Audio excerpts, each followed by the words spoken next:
Hi there. Thanks for joining us. I'm Senator Emily Randall from the 26th District, and I'm so excited today to have you tuning in to this great conversation with our two incredible operating budget writers, Senator Rolfes and Senator Robinson. What a really lovely chance to learn more about how our budget is written and how community and advocates and legislators participate in this hefty process. Let's see, Senator Robinson, would you like to introduce yourself? Sure. Thanks, Emily, for having us and for doing this. I'm Senator June Robinson from Everett. I represent the 38th District, which is Everett, Marysville, Tulalip. I'm new to the Senate this year after serving 7 years in the House, and I'm really honored to serve as the Vice Chair of the Ways and Means in the Senate. So happy to be here with you tonight. Thank you. Senator Rolfes. Hi, Emily. Thanks for having us. I'm Christine Rolfes from Bainbridge Island, and I represent the 23rd Legislative District, which is just to the north of Emily's district. So it's Bainbridge, Kingston, Paulsbo, Bremerton, North and Central Kitsap County. And I was first elected to the Senate in 2012, and I'm the chair of the Ways and Means Committee with June Robinson. Wonderful. So excited to have you both joining us today. What's been really meaningful for me this year is to have, two of the individuals who craft our budget and have such a big, important role in the way that we invest in communities in our state be women. I think that's important not only for representation, but because of, the thoughtful approach that each of you brings to this work and the way that you lead. It's really exciting to watch and work alongside you. Our budget is incredible, and it's in large part because of these powerhouse legislators.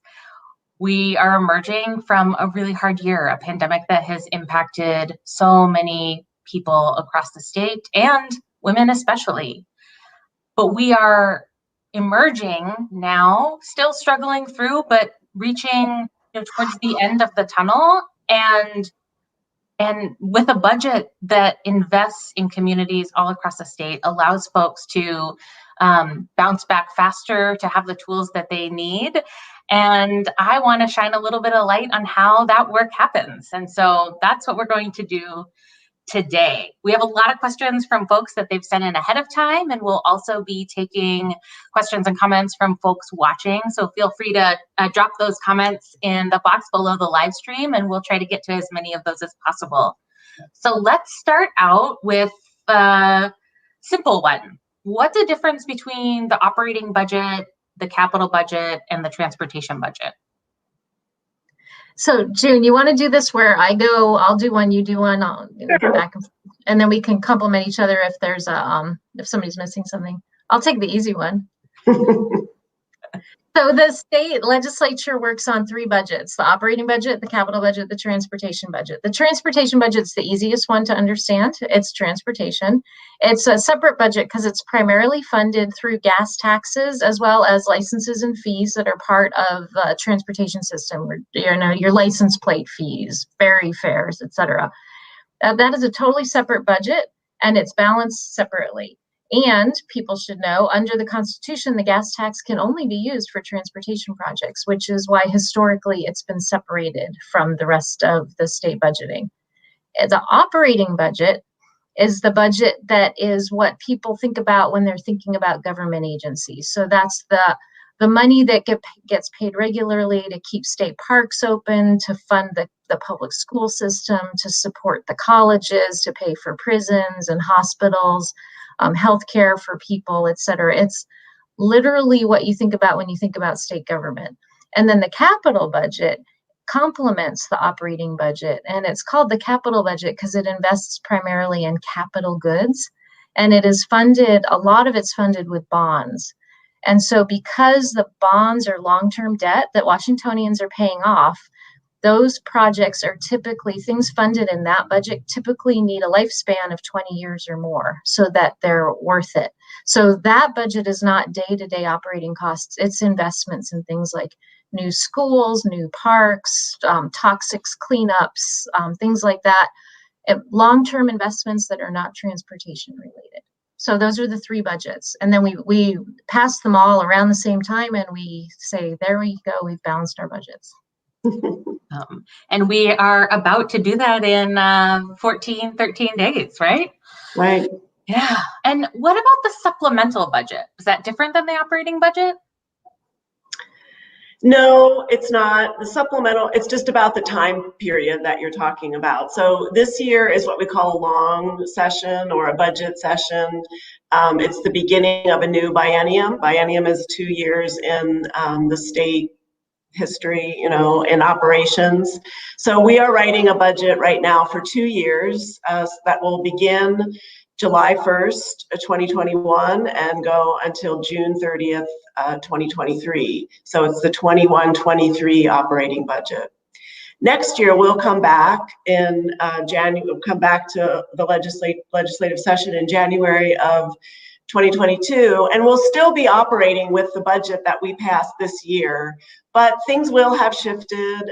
There will be changes. There'll be, things that are different than they are today when we come back in January. And so we will craft what's called a supplemental budget next year in 2020, in the legislative session of 2022, to sort of add or fix or complement the big 2-year budget that we're writing right now. So every year, actually, you do a supplemental budget, which is just about sort of fixing the budget that was written the year before. So they're all operating budgets. It's just the time span that they cover that's different. So if something ended up costing a little bit more to do, or if we had a little bit more revenue, then that's how we true it up in the supplemental budget. Exactly. Often state agencies come back and say, you asked us to do, you asked us to provide food for school kids and you budgeted, X number of dollars. Well, it really cost us enough, twice as much as that or whatever. And so, and we end up having to correct those things in the supplemental budget. Great. And so right now, as we reach the end of session, you all have been in daily, sometimes hourly budget negotiations, but the budget writing process really started some time ago. So can you talk a little bit about like how the budget starts? Like where do you start from thinking about what the priorities are going to be, and then how do you get from there to the negotiation point? That is a huge answer. So I think just to simplify it, procedurally, and I think that every year with different leaders, it's different, right? So I can talk to how we've done it over the last few years. This year is weird because of the pandemic, because of the uncertainty of the budget, et cetera. It's not a traditional year, but traditionally what would happen is, as Senator Robinson said, every year we true it up. And that's true even in the long session when we're writing the 2-year budget. We are not making huge changes in the direction that government agencies are going and so forth. We're truing up the budget year by year. And then we're either adding or subtracting based on kind of the priorities of the majority in the legislature, the priorities of the citizens, et cetera.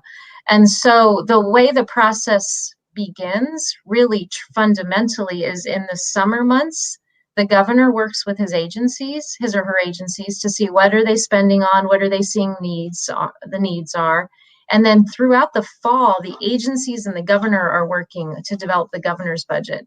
And then the governor releases a budget usually around Thanksgiving, in time to get public comment and for the legislature to review it and stuff. And then when we come to work in January, we start writing our budget.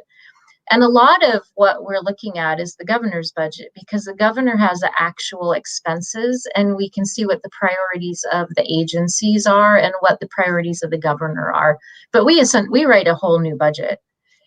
For us as the Senate Democrats, we have traditionally in the fall, as the governor's writing his budget, we're working with our caucus members to see what the rising topics are, what are the priorities, what are the issues that people are seeing coming throughout the state. And so, for example, when we got together this fall, one of the priorities was to look at everything with an equity lens and make sure that investments that we're making are reaching across the state equally and we're lifting up people who maybe have been marginalized or just haven't had a voice in government decision making. So the equity was huge.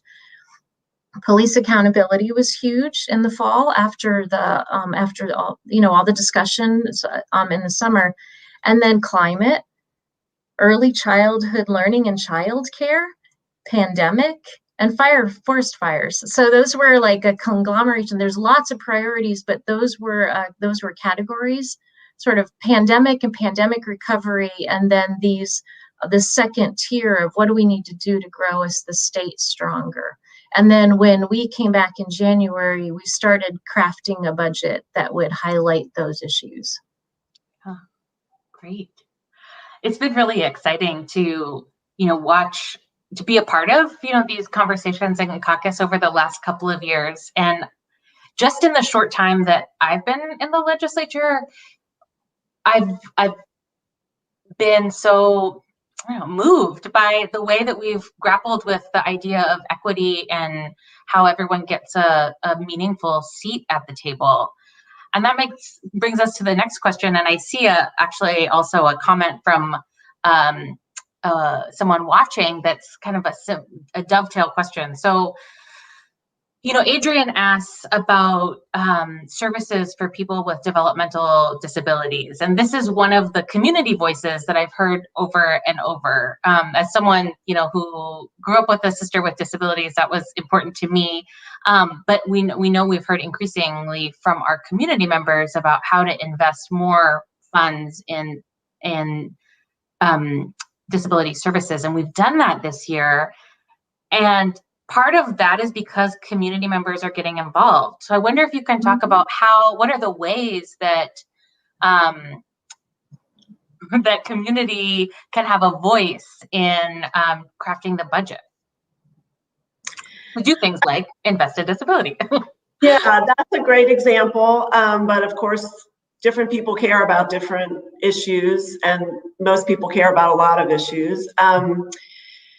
I would say the best thing for just a citizen who wants to get involved or has a particular concern that they would like to see addressed in the state budget is to really start early. Don't wait until the legislature is in Olympia. In the summer or fall is a great time to reach out to your legislator and talk to them about what's important to you. And the more you can refine that or define it, I guess, like to say, I care about developmental disabilities and services for people with DD, that's fine. It's important to let your legislator know that. But if there's something specific, like I want more job training for people with developmental disabilities, or I want better transportation, what for people with developmental disabilities, whatever the specific thing is, if you have one, that's helpful. To get that on the radar. And then if you can then talk to your legislator and ask them to let their budget writers know that that's important to you. It's also great to email or send a letter. We mostly work by email to your legislators and ask them, who are the people who are going to be making the budget decisions for your caucus? And then send it to those legislators. Like in this case, if Emily's your legislator, then you might copy Senator Rolfes and I on the same email where you're emailing her about what's important to you. So I would say start early, don't wait until January, and certainly a lot of people wait until March or April when quite honestly, it's hard to get your priorities in at that time because the process has been, is pretty far down the line. It's really best to start in the summer or fall, and then that way, you can sort of refine your ideas and maybe find a bigger group that cares about the same thing and join in with them as they advocate for whatever it is that you care about.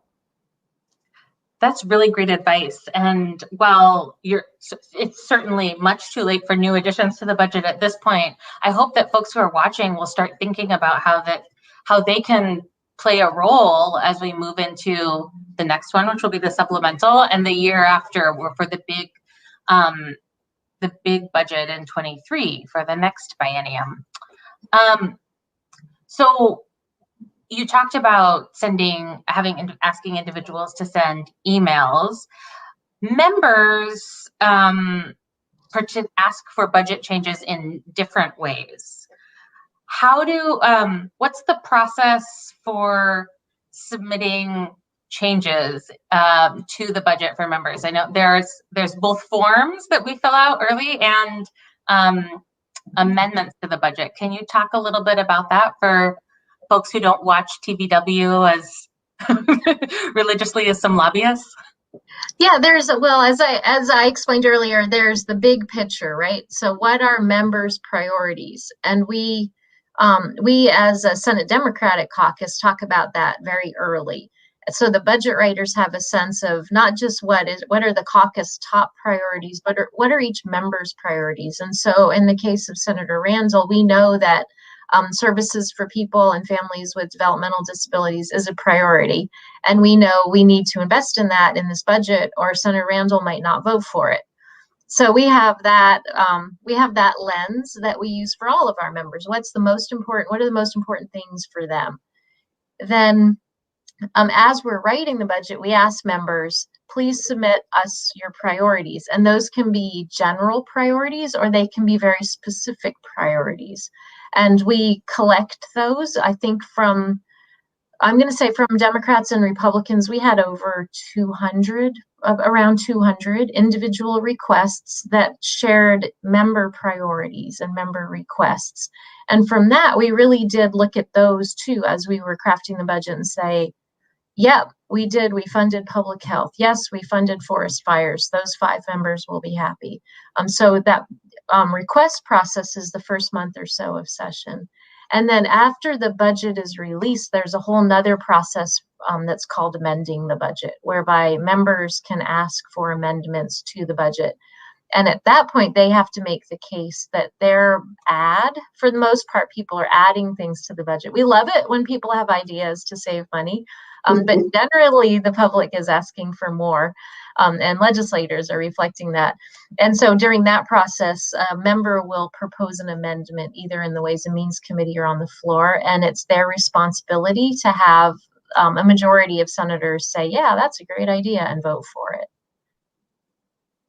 That's great. So such a inside look about how this big, cumbersome process happens, but it's, I think, helpful. There's so many mysteries in the legislative process as a person outside that it's hard to find out about. So I'm really grateful for you two joining to shine this light on some of the exciting work that happens. We have a question about schools. And I would love for you if you could talk about some of the big investments that we made in schools. The schools are a big percentage of our budget every year, and this year was an even bigger year to make sure that kids can get back in school safely. So we don't need the exact dollar amounts necessarily, but how did you think about families and school kids as you crafted the budget, and what does supporting our students look like this year? Well, you're right. Our K-12 education system is over 50%, over half of our state operating budget. So it's just a big, always, every year, it's really a big part of what we think about as we write a budget. And this year was so unique with the pandemic and with schools closed and educating students remotely or virtually. So we were very concerned about making sure that school districts continue to have the ability to serve our students and our communities, that they don't, because their funding goes out on by a formula, a very complicated funding formula for schools. It's based on how many students are enrolled in the school. And because of the pandemic, enrollment is down. Anyway, I don't want to get too far down into the weeds, but as we're writing the budget this year, we're trying to be very careful that school districts are kept whole, that they will continue to have the resources they need from the state to be able to keep all their staff and continue to operate at the same level that they were operating back in 2019 before the pandemic. Now, one thing we haven't talked about is federal money, so money coming from the federal government. And our schools have gotten, many of our schools, not all of them, but many have gotten significant dollars from the federal government this year. And so we've sort of had to juggle that as well to make it fair for those schools who didn't get as much federal money. So it's been a challenging conversation in the budget process, but I'm confident that when we do come out with our final budget, that our schools will have the resources they need to be able to function as they have been. And then there was a question about, parents need to work beyond the school day, and that's been a big issue this year. And we've also made a lot of investments in both early education, childcare and early education for young kids, as well as making sure that school-age kids have a safe place to go before and after school. So investing in those community supports that, provide those services for kids. Awesome. We have so many other community questions. I had some others planned, but I think we've touched a lot on our pre-planned questions about the governor's budget. So I see a question from Chelsea asking how often or how you coordinate with county and city governments when crafting the budget, and what does that strategic collaboration look like? Wow, that's actually a great question. The local governments have their own kind of advocacy organizations. I don't even know what they're called, but the Washington Association of Counties, the Association of Washington Cities, the county treasurers, the county assessors, they all have advocacy organizations, and they organize themselves as well to kind of lobby legislators. And I can't speak for other legislators, but in my area, the local elected officials work really closely with legislators. So we know going into session what the top priorities are from our local elected officials. And then when we're in Olympia, we get a sense of what are the priorities of local government. We also, that is another input into the budgeting process. We also are not supposed to pass unfunded mandates. So when we're passing laws about growth management or housing or the criminal justice system, those bills are supposed to come with appropriate funding for local governments to carry them out. And we have traditionally been very, very bad at doing that. And so there's a constant tension between local government and the state legislature about funding issues. So it's a tension that continues. It's a tension everybody's aware of. But that is, we work, I would say, I think we have strong partnerships with the local government as we're working through the budgeting process and the legislative process. Awesome. So I see a couple questions about bills, and I wonder if you can answer, talk about how Senate bill, when bills pass, do they end up in the budget, or do you have to fight for them to end up in the budget? What does it look like if a bill costs money? We're both smiling at that because we're literally at that process in the budget right now. It's called the bill drill.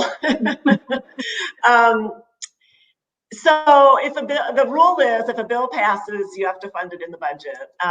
And each house does that. If we pass a Senate bill, we have to pass it, we have to make sure it's in the Senate budget. If the House passes a House bill, they have to make sure that it's in the House budget. And then when we reconcile the two, all the budgets or all the bills that make it through both chambers into the governor's desk should be funded.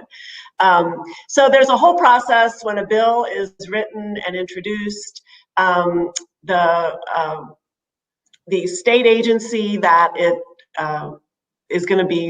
will be responsible for implementing whatever policy it is. I'm trying to think if there would be an easy one that I could use as an example. Let's use Emily's, Senator Randall, sorry. Extending Medicaid for postpartum women. So that falls within the Healthcare Authority because they run our state Medicaid program. So Senator Randall introduces that bill. It's a new idea. It's a new service that we want to provide for the people of the state. The Healthcare Authority then has staff who do all the projections, the modeling about how much that will cost. They know how many people in the state are on Medicaid, how many women on average get pregnant in a year, and they can do all that math.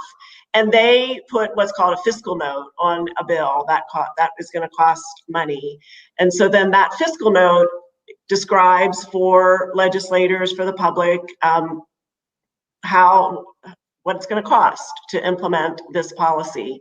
And then that's what budget writers use to incorporate into the budget. We generally fund whatever is in the fiscal note. Sometimes we challenge it because we think, that doesn't seem right. It shouldn't cost that much. And we can go back to the agency and say, could you look at this again? And sometimes that works. And so it is a little bit of an iterative process, but generally we fund whatever is in that fiscal note. I think a phrase that I've heard is that a fiscal note is not necessarily an invoice. But reading the fiscal notes has been very enlightening and challenging for me as a new legislator to understand what the agency's projections are. And I want to let folks who are watching know that those are definitely, as Senator Robinson said, public documents. You can go on and read that data to see what that modeling looks like on the backside, which is very interesting bedtime reading, but also super informative about how the implementation of policy is kind of slated to happen. Another little detail on that's kind of intrigue to add some intrigue to it is if there's a bill and we don't fund it according to the fiscal note. So if the agency says, I need 10 people, and June and I say, that's hogwash, they can do this with 3, the governor can veto it. And one of his rationales might be, you didn't fund this bill that you love, so come back next year and fully fund it because my agency can't carry it out. So there's a delicate dance there. Yeah, wow. So I know that you are negotiating with the House right now. You talked about how the governor introduces his budget first, then the legislature passes ours. Is the governor's office involved in the negotiations of the legislative budget, or does that happen after we pass our negotiated budget? I think it's my turn. The governor's office is not involved in the legislative budgeting. His or her office proposes a budget, and then they are done. The governor's office does give us input as we're rolling along. So this is going to cost more. Oh, we left out these things. These are new priorities that have just come up. They'll advise, they'll submit, but they really don't have a role. There have been roles on occasion for governors to help break deadlocks between the House and Senate, especially when there are different parties in the House and Senate. Sometimes the governor steps in to provide as a neutral arbiter. But generally speaking, no, the governor is not involved. The governor gets to veto. They have his line item veto authority in the budget. So Governor Inslee in this case can veto stuff. And in fact, he vetoed a lot. He vetoed almost $500 million last year in spending as we went into the pandemic because he was concerned about the budget, the health of the budget. And now we are in a much healthier place than we thought we would be. I think I remember the franticness of, the end of last session and then the spring and early summer, thinking about, what our budget could and would look like. I think a really marked difference that I hear some people talk about, but I think is worth underlining again, is that this budget during an economic crisis looks much different than the last budget that was written during an economic crisis. We've invested more in communities. I would love to hear a little bit more about that. I think community would love to know why it was important for us to make those investments and how we were able to do it differently this time around than last time around. Yes, well, there are many legislators and the public remember the sort of 08 recession. We talk about it as in that time frame, where state revenues, the tax dollars that the state took in went way down because so many people were out of work, people weren't spending money, we didn't have sales tax, property values went down, all of that. And the legislature at that time had to cut a lot of pretty essential or important, I guess you would say, services. And honestly, it was the 08 recession, and then we were just starting to come out of that, and then we were under the McCleary lawsuit from the Supreme Court to fully fund schools. So that was really challenging for budget writers for a few years. And it's only been last year and then this year that we are sort of free of all of that and have been able to think about funding services that people need without the difficulty of fully funding schools and satisfying the court through the McCleary decision. And then, of course, the pandemic came. So it's like tragedy upon tragedy. But this year, although we were very afraid about state revenues being very low again, it turns out that they have come back quite a bit. We were also very lucky to have significant investments from the federal government. So we've been able to craft a budget that really invests in our communities. We are not going to need to cut services for folks. In fact, we're going to add increase rates and add services like early learning, childcare, increased rates in Medicaid in many areas, just really significant increases to be able to help our people and our communities recover and come out of this recession. So it's been it's been a much better budget to write than we were anticipating back in the summer. Yeah. It's been an exciting budget to watch develop, certainly too, and to, I get to talk about the priorities that I have and share those with you. But especially as a new member, watching our budget writers invest in and lead the way in investing in childcare and early learning and mental health and forest health, in climate justice, and police accountability. It's how affordable housing, the list just goes on about the ways that we're investing in communities at a time when folks need it. So just a big thank you for leading the charge on that important work to both of you. Let's see, we have some specific questions about different policy areas, but I wonder if there are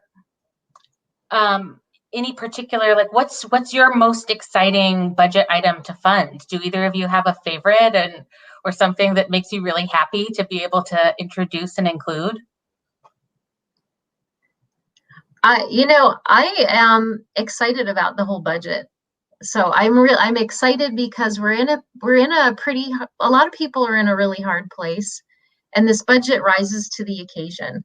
as opposed to retreating from the occasion. And so whether it's in the investments that we're making in childcare so that parents can go back to work, or the after school programs so that kids can catch up and at least get out of their houses, whether it's fighting forest fires, which is, going to help all of us breathe better, but also save our precious natural resources.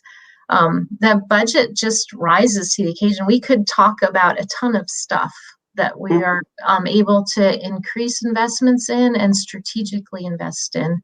And you've touched on a lot of it, Emily. I'm just kind of excited about the whole game plan that we have for our state and the recovery we're going to be on. I think we're going to come out of this really strong and still maintain our top state rating and quality of life. Awesome. Senator Robinson, can you tell us what the Working Families Tax Credit is? Or because that's something that's really exciting that I think will impact a lot of people tuning in and in each of our communities. And that's an exciting and important piece of our budget this year. It is very exciting. We've had a Working Families Tax Credit law on the books for 10 years, and because of all those things I just described since the recession, we have never been able to actually fund it and put money back into the hands of working families in our state the way it was intended. And this year we are actually going to be able to do that. So it is a state program that builds on the federal Earned Income Tax Credit, which as you fill out your federal income tax form, depending on your income and your family size, you get some credit, you get some money back to spend on bills or buy a car or fix, your leaky roof, or all those just necessities of life that working people often have trouble affording. And so the state program will build on that. If you get a federal earned income tax credit, the state will also give you a smaller, but $300 or up to $1,000 of, depending on your family size and your income, of money back.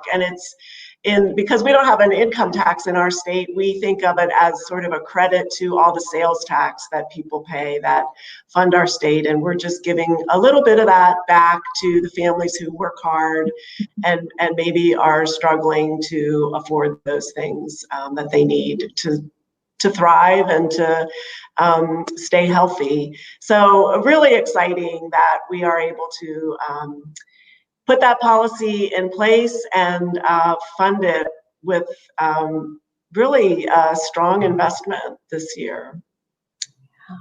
Great. I also see a question about mental health and substance use, and I know that's an area of the budget where we've also invested in. The 988 line comes to mind, but are there any other highlights from mental and behavioral health that you want to tell community about? We are continuing to make progress in behavioral health in this state. We, for years, have been one of the most underfunded in terms of, we've provided the least amount of funding, least amount of beds for people who need long-term care or hospital stays. It's been a real weakness in our state budget. So really over the last 3 or 4 years, the legislature has been upping our game and investing more. And it's a gradual process.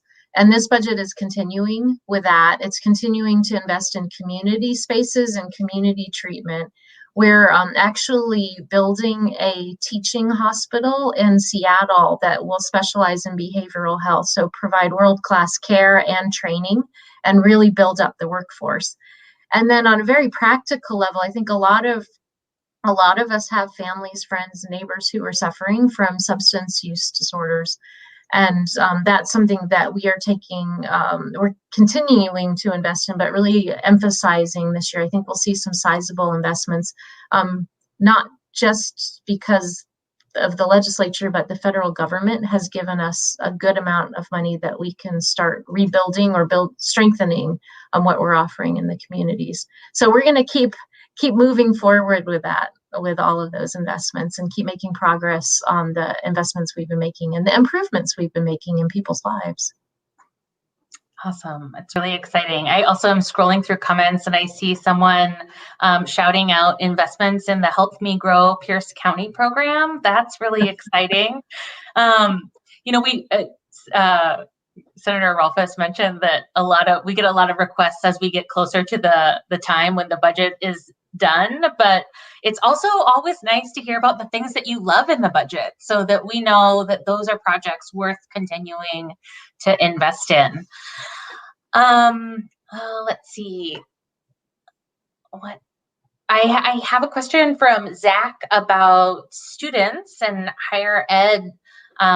Students were hit particularly hard during the pandemic, and as higher ed chair, it's been really amazing to get to hear from students like Zach and our institutions and educators and advocates about the particular challenges that we faced. And one of the things that I was so excited about was one of our early action bills, which dedicated some federal funding, emergency funding to students who hadn't gotten, previous support. And over again, I've seen our budget writers really take to heart the impact on students that this pandemic has had. There's also something really exciting in the Fair Start Act that wasn't initially going to happen, but we were able to fund some support for students.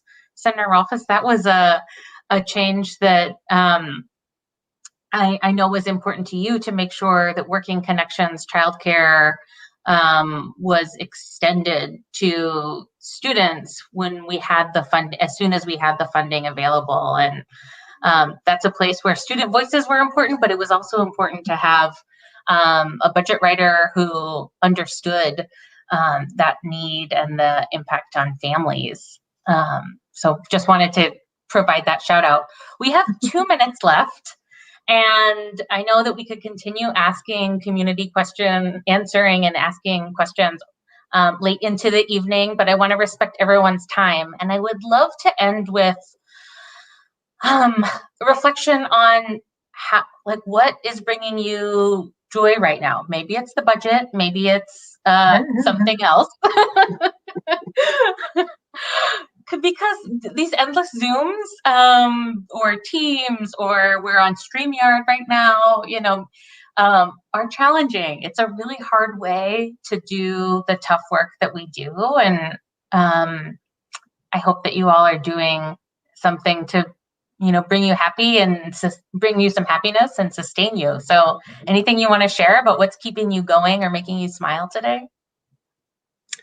I'll talk about that. I happen to be in Olympia. Many of our colleagues are at their homes, which I have spent most of this session at my home in Everett, but I am in Olympia right now. And the cherry blossoms on the Capitol campus are absolutely beautiful. And I'm sitting here in my office, and right out the window, actually, cherry blossom petals, I have a window open, are floating in the window right now. So that's what's bringing me joy today. That's lovely. That is lovely. I wanna, I guess, say something that complements that, which is all the birds that are singing right now. It's spring and the birds are out and building their nests or doing whatever birds do. But Emily, before you wrap up, I want to say another thing that really brings me joy and makes me enjoy our work is actually the Zoom public hearings. Because I think it's so fun to have people pop into our Zoom rooms to share a minute or 2 minutes with us from their homes, like literally from their kitchen, from their bedroom, from their apartment, and just to see this wide variety of people from around the state participating in a way that's totally different than getting dressed up and driving to Olympia and testifying on a microphone for a minute. It's just a much more fun way to hear from the public, for me personally. I also love that. I remember a couple of particular pieces of testimony, someone walking to work while they, called in to testify in committee, someone dropping off their kids at school or childcare from their car in the parking lot, sharing their stories and perspective. We had remote testimony in the Higher Education Committee before the pandemic, and I know we'll continue to, but I think other committees will also continue having remote testimony, even when it's safe to be back in person in the committee room. I'm having a lot of joy today from getting to share space with incredible colleagues and also my dogs in the same day. The beauty of remote legislating is getting to have both on this day. So thank you all for tuning in and being a part of this conversation, and special thanks to my colleagues June Robinson and Christine Rolfes for doing the amazing work that allows us to invest in our communities and making it transparent and open so that everyone can learn about it and be a part of the process. I hope you all have a great evening and look forward to next time. All right, bye-bye. Thanks, Emily. Thank you. Yeah, thanks.